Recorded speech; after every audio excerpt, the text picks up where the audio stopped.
Saya pernah berpikir bahwa hidup ini adil, bahwa keluarga adalah tempat teraman di dunia, tempat di mana cinta tak pernah pudar.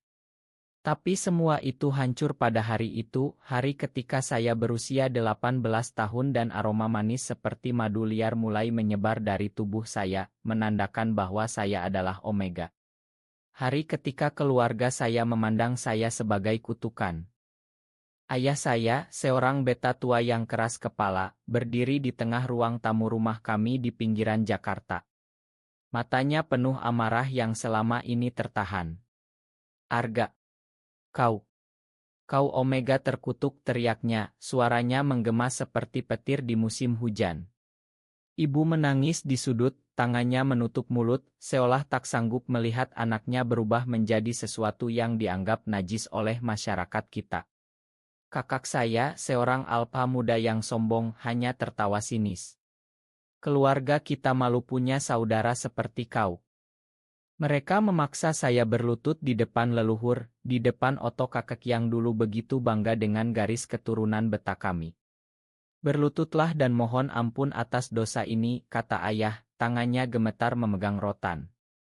Saya berlutut, lutut saya menyentuh lantai dingin, tapi hati saya berontak. Mengapa saya harus memohon ampun atas sesuatu yang bukan pilihan saya? Mengapa menjadi Omega berarti saya adalah beban, ancaman bagi kehormatan keluarga? Di dalam dada saya ada badai yang bergolak. Saya mencintai keluarga ini, saya tumbuh di rumah ini, di antara aroma masakan ibu dan cerita ayah tentang kerja kerasnya sebagai pegawai negeri. Tapi sekarang mereka melihat saya sebagai monster. "Kau harus pergi," kata ayah akhirnya, suaranya dingin. "Sebelum aromamu menarik alpa liar dan mencoreng nama kita." Malam itu, saya dikurung di kamar kecil di belakang rumah. Aroma saya semakin kuat, membuat tubuh saya panas, lemah, seperti api yang membakar dari dalam. Head pertama saya datang lebih cepat dari yang dibayangkan, menyiksa saya dengan gelombang hasrat yang tak terkendali. Saya berguling di lantai, menangis diam-diam, mengapa Tuhan memberi saya ini? Mengapa saya bukan beta biasa atau bahkan alpa seperti kakak? Tapi di tengah penderitaan itu ada sesuatu yang aneh. Aroma lain menyusup melalui jendela, aroma kayu cendana yang kuat, maskulin, membuat tubuh saya bereaksi lebih hebat. Itu tarikan alpa. Saya tahu itu. Tapi siapa? Keesokan harinya, mereka membawa saya ke rumah paman di desa luar Jakarta, tempat yang lebih konservatif, di mana Omega seperti saya sering disembunyikan atau dipaksa menikah dengan alpa tua untuk menyelamatkan keluarga. Di perjalanan, saya diam saja, memandang sawah hijau yang berlalu. Hati saya penuh konflik. Saya benci mereka karena menolak saya, tapi saya juga takut kehilangan mereka. Apakah ini akhir dari hidup saya sebagai Arga? Sampai kami tiba di rumah paman, dan di sana, di halaman, berdiri seorang pemuda tinggi, berotot, dengan mata tajam yang langsung menatap saya. "Ra, anak paman, alpa sejati yang baru pulang dari kota besar." Aromanya, itu yang saya rasakan semalam. Tubuh saya gemetar. Tarikan itu begitu kuat, seperti magnet yang menarik jiwa saya kepadanya. "Selamat datang, Arga," katanya, suaranya dalam, tapi ada sesuatu di matanya, keingintahuan, atau mungkin lebih. Saya menunduk, tak berani menatap. Tapi di dalam hati, saya bertanya, apakah dia akan menyelamatkan saya, atau justru menjadi kutukan baru? Hari-hari pertama di rumah paman terasa seperti neraka yang disamarkan. Paman, seorang beta tua yang taat agama, memandang saya dengan jijik tersembunyi. "Omega, seperti kau harus tahu tempatmu," katanya saat makan malam pertama. "Jangan sampai aromamu mengganggu Ra. Dia alpa kita, harapan keluarga." Ra hanya diam, tapi tatapannya selalu mengikuti saya. Setiap kali kami berpapasan di koridor sempit rumah kayu itu, aromanya membuat lutut saya lemah. Saya membenci tubuh saya sendiri karena bereaksi begitu. Saya bukan budak hasrat ini. Saya Arga yang dulu bermimpi kuliah di universitas negeri yang suka membaca buku di bawah pohon mangga. Malam-malam head saya semakin sering datang meski belum penuh. Saya mengunci diri di kamar, menggigit bantal untuk menahan erangan. Di luar, saya mendengar Ra berjalan mondar-mandir, aromanya semakin pekat. Apakah dia juga merasakan tarikan ini? Apakah dia membenci saya seperti keluarga saya? Suatu malam, hujan deras mengguyur desa. Saya tak tahan lagi, tubuh saya terbakar. Saya keluar kamar, mencari air dingin. Di dapur, Ra ada di sana, tanpa baju atas, ototnya berkilau karena keringat. Matanya langsung menggelap saat melihat saya. Arga. Aromamu. Saya mundur, tapi dinding menghadang. Jangan dekati aku, bisik saya, suara saya gemetar. Tapi tubuh saya ingin sebaliknya. Tarikan itu seperti tali yang menarik kami berdua. Dia mendekat pelan, tangannya menyentuh bahu saya lembut. Aku tidak akan menyakitimu, katanya. Tapi ini takdir kita, kan? Saya dorong dia menjauh, air mata mengalir. Tidak. Aku bukan untuk siapapun. Aku bukan kutukan. Saya lari kembali ke kamar, meninggalkan dia berdiri sendirian. Di dalam, saya ambruk. Mengapa hidup ini begitu kejam? Saya ingin bebas, tapi tarikan ini membuat saya terikat. Dan Ra. Dia seperti harapan yang berbahaya. Pagi berikutnya, Ra menghilang. Katanya pergi ke kota untuk urusan kerja. Rumah terasa lebih lega tanpa aromanya yang menggoda, tapi hati saya justru kosong. Saya benci mengakuinya, tapi saya merindukan tatapannya, kehangatan suaranya. Apakah ini tarikan Alpha Omega yang selalu diceritakan dalam bisik-bisik masyarakat? Paman memanfaatkan kesempatan itu untuk mendidik saya. Kau harus belajar patuh, katanya, memaksa saya membantu pekerjaan rumah tangga seperti Omega tradisional. Membersihkan, memasak, melayani. Di masyarakat kita, Omega seperti kau harus tahu tempatnya. Jangan mimpi macam-macam. Saya patuh lahiriah, tapi dalam hati, api pemberontakan membara semakin besar. Saya bukan pelayan. Saya punya mimpi. Dulu sebelum ini semua, saya ingin menjadi guru mengajar anak-anak di sekolah desa. Tapi sekarang, keluarga melihat saya sebagai aib yang harus disembunyikan. Malam-malam saya menulis diari rahasia, menuangkan semua rasa sakit.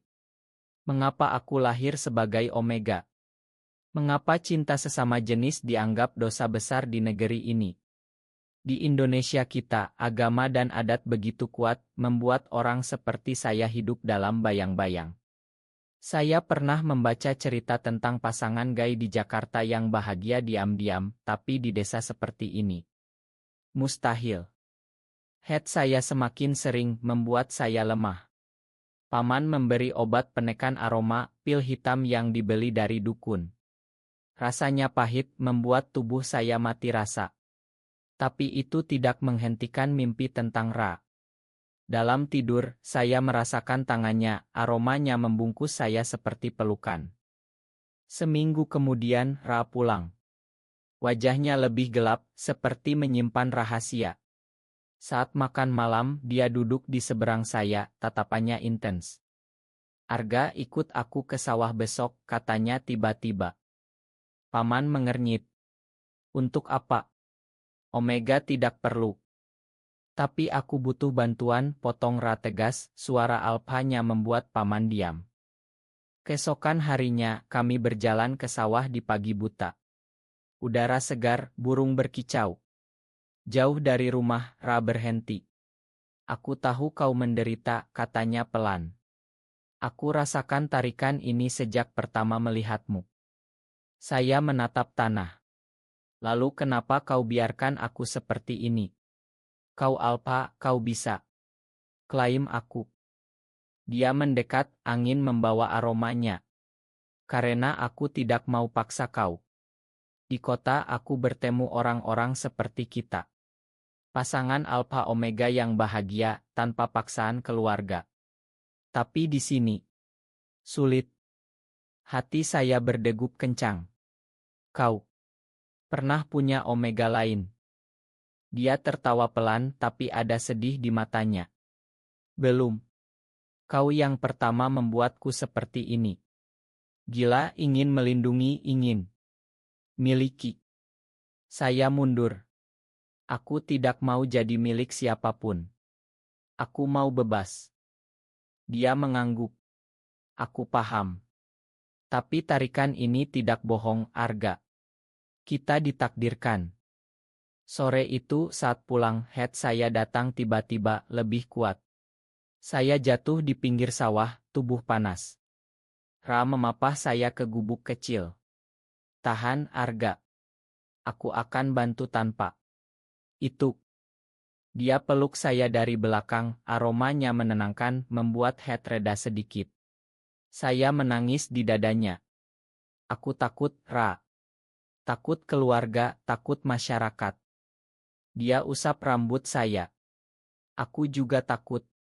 Tapi aku tidak akan biarkan kau sendirian. Malam itu kami bicara panjang. Ra cerita tentang hidupnya di Jakarta, pekerjaannya sebagai insinyur, teman-temannya yang terbuka. Ada komunitas kecil, Arga. Orang seperti kita yang bertahan. Harapan muncul di hati saya. Mungkin ada jalan keluar. Tapi keesokan harinya ayah saya datang. Wajahnya marah. Aku dengar kau dekat dengan Ra. Jangan nodai anak pamanmu. Konflik meledak. Ayah dan paman bertengkar, menyalahkan satu sama lain atas kutukan saya. Ra membela saya. Arga bukan kutukan. Dia manusia. Ayah menampar Ra. Kau Alpha, kau seharusnya kendalikan Nasuk.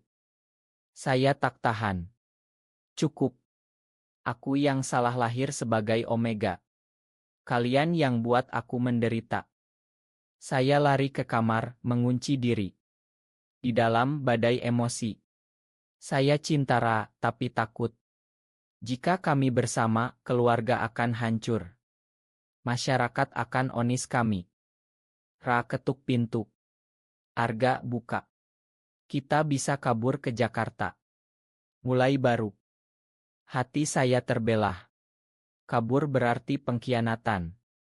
Tapi tinggal berarti mati perlahan. Keputusan itu datang seperti badai. Malam itu, setelah ayah pulang dengan ancaman akan jemput saya paksa, Ra datang ke kamar saya. Besok pagi kita pergi, katanya tegas. Aku sudah siapkan motor. Ke Jakarta, ke tempat aman. Saya gemetar. Tapi keluarga. Mereka akan benci kita selamanya. Dia pegang tangan saya. Lebih baik dibenci karena benar, daripada hidup bohong. Air mata saya jatuh. Di dalam konflik semakin dalam. Saya mencintai Ra, tarikan ini membuatnya tak terbantahkan. Tapi keluarga adalah akar saya. Di masyarakat Indonesia kita, keluarga adalah segalanya. Meninggalkan mereka berarti menjadi anak durhaka, dosa besar. Tapi melihat Ra, matanya penuh cinta, saya mengangguk. Baiklah. Pagi buta kami kabur. Motor melaju kencang meninggalkan desa. Angin menerpa wajah, aroma Ra membungkus saya. Untuk pertama kali, saya merasa bebas. Di Jakarta, Ra bawa saya ke apartemen kecilnya di pinggiran. Ini rumah kita sekarang, katanya, tersenyum. Hidup baru dimulai. Ra kerja, saya cari pekerjaan kecil. Kami sembunyi, tapi bahagia. Malam-malam, tarikan itu semakin kuat. Kami saling peluk, tapi belum lebih, karena saya takut head penuh. Ra sabar. Aku tunggu kau siap. Tapi kebahagiaan itu rapuh. Suatu hari, kakak saya telepon. Ayah sakit parah. Karena malu atas kaburmu. Hati saya hancur. Pengkhianatan saya menyebabkan ini. Saya menangis berhari-hari. Ra peluk saya. Itu bukan salahmu. Mereka yang salah menolakmu. Tapi rasa bersalah menggerogoti. Saya mimpi buruk tentang ayah sekarat, ibu menangis. Konflik semakin dalam saat head penuh saya datang. Tubuh saya terbakar, hanya aroma Ra yang bisa redakan. Malam itu saya menyerah. Ra, aku butuhmu. Dia ragu. Kau yakin? Saya angguk. Kami saling klaim, gigitan di leher, ikatan abadi. Rasa sakit bercampur bahagia. Kini kami mated. Tapi ikatan itu membawa konsekuensi. Aroma kami bercampur, membuat kami lebih terlihat sebagai pasangan. Suatu hari, teman lama Ra datang, seorang Omega lain yang dulu dekat dengannya. Ra, kau mated dengan dia, tanyanya sinis. Cemburu membakar saya. Ra jelaskan itu masa lalu, tapi benih keraguan tertanam. Lalu pengkhianatan datang. Kakak saya muncul di apartemen. Aku tahu kalian di sini. Ayah ingin kau pulang, Arga. Makan kami. Saya ragu. Ra marah. Jangan percaya. Mereka ingin pisahkan kita. Tapi saya pergi menemui kakak sendirian. Benarkah ayah sakit? Dia angguk. Ya. Dan ada alpa kaya yang mau nikahi kau, selamatkan nama keluarga. Amarah meledak. Aku sudah mated. Dengan Ra. Kakak terkejut. Kau. Gila. Itu dosa. Pertengkaran hebat. Kakak ancam laporkan kami ke polisi atas perinahan. Di Indonesia, tekanan masyarakat begitu kuat. Saya pulang menangis. Ra peluk saya. Kita lawan bersama. Tapi di dalam, saya takut. Apakah cinta kami cukup kuat melawan dunia? Hari-hari berikutnya seperti mimpi buruk. Kakak menyebarkan kabar ke keluarga besar. Telepon tak henti berdering, ancaman, cercaan. Kau nodai nama leluhur, kata paman. Ra lindungi saya, tapi saya lihat dia juga menderita. Kerjaannya terganggu, bosnya tahu rumor. Head saya datang lagi, lebih intens karena ikatan. Kami saling butuh, tapi dunia luar menekan. Suatu malam, kami bertengkar hebat. Ini salahku, teriak saya. Aku yang bawa kutukan ini. Ra pegang bahu saya. Tidak. Kita bersama salah siapa. Tapi kata-katanya tak cukup. Rasa bersalah semakin dalam. Saya pikir, mungkin jika saya pulang, semuanya reda. Ra tahu pikiran saya. Jangan tinggalkan aku, Arga. Aku akan mati tanpamu. Air mata kami bercampur. Cinta ini begitu dalam, tapi menyakitkan. Pengkhianatan terbesar datang dari teman Ra.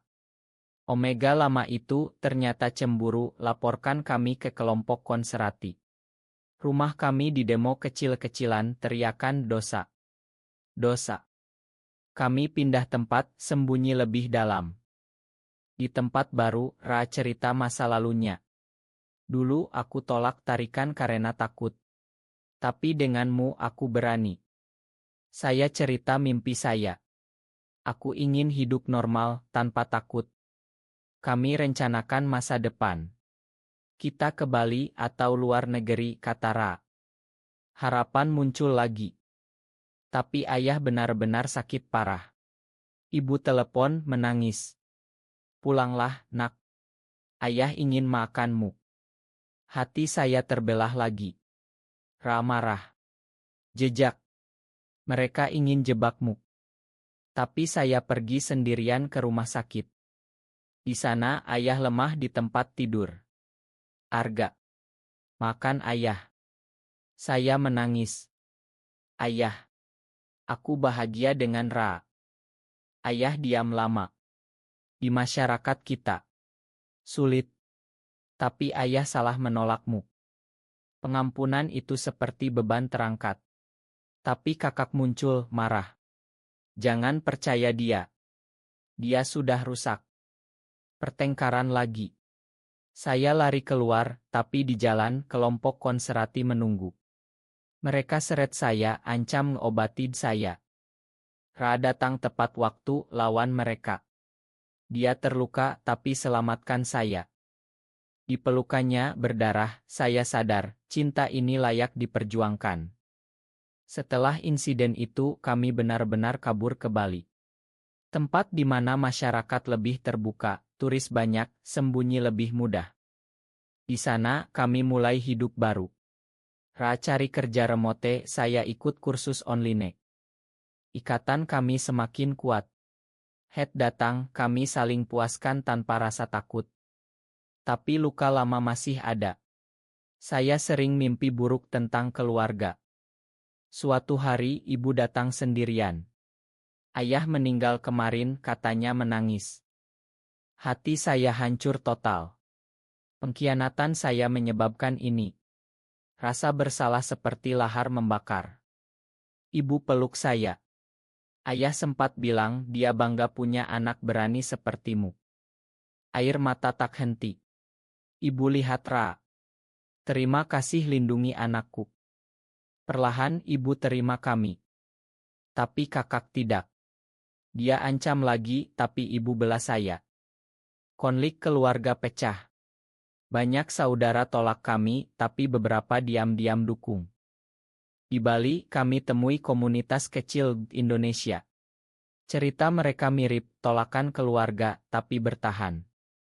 Saya sadar, saya bukan sendirian. Dengan Ra, cinta kami tumbuh lebih dalam. Kami bicara tentang masa depan, mungkin adopsi anak, atau hidup damai. Tapi badai datang lagi. Kelompok konserati nasional naik demo anti-LGBTI. Kami takut, tapi saling pegang. Malam-malam, Ra bisik, apapun terjadi, aku milikmu. Saya jawab, dan aku milikmu. Cinta ini, meski penuh luka, adalah penyelamat saya. Tahun-tahun berlalu di Bali. Kami bangun hidup sederhana, tapi penuh makna. Ra buka usaha kecil, saya jadi guru online untuk anak-anak marginal. Ibu sering datang, terima Ra sebagai menantu. Kalian bahagia, itu yang penting, katanya. Kakak akhirnya menyerah, nikah dengan wanita, tapi diam-diam minta maaf lewat ibu. Masyarakat Indonesia perlahan berubah. Ada lebih banyak suara dukung LGBT, meski masih minoritas. Tarikan Alpha Omega kami tak kuat, tapi kini jadi sumber kekuatan. Saya lihat kembali masa lalu, dari kutukan yang dipaksa berlutut, sampai bangkit melawan. Hidup ini tak sempurna, tapi penuh harapan. Dengan Ra di sisi, saya tahu, cinta sejati menang atas segala. Kami bukan akhir bahagia sempurna, tapi akhir yang manusiawi, penerimaan diri, pengampunan, dan cinta yang bertahan. Di pantai Bali, tangan bergandeng, kami hadapi masa depan. Karena pada akhirnya, kita semua layak dicintai apa adanya.